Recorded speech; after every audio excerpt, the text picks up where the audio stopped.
So, trigger warning, this review touches on race, class, and contemporary politics. I'm generalizing a lot, so I am not talking about all liberals and all movements. I'm also a huge Paul Thomas Anderson fan. He's probably my favorite living filmmaker, aside from maybe Hayao Miyazaki. There Will Be Blood and The Master are two of my all-time favorite films. So this critique is coming from familiarity and respect, not from dismissal. So I saw One Battle After Another twice. The first time I was enamored, but the second time the seams really became apparent. To me, One Battle After Another plays like a very specific Gen X white liberal fantasy.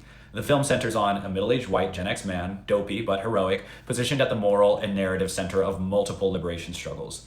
And that feels very representative of where certain liberal demographic sits right now. Skateboard adjacent, ironic, anti-authority in posture, but still heavily insulated. The movie is strongest when PTA is on home turf. White cultural nuance, insulation, paranoia, the lockjaw stuff, the underground bunker at the Christmas Adventurers household, that stuff feels very lived in. Even some of the Hispanic elements work better, probably because PTA's Los Angeles lens is a lot more grounded there. Where the film weakens is when it tries to graft very specific racial struggles onto a narrative that was originally cohesive because it was white.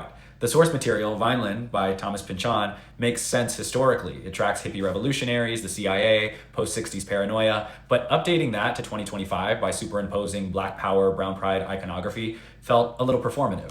The opening Black Power sequence especially felt really flat to me. Conceptually rhapsodic, but materially thin. Not enough bodies on screen, not enough texture. On second viewing, the production seams really started to show. Sparse streets, cardboard cutout energy, cringy revolutionary dialogue in the bank. It feels like an outsider looking in's point of view.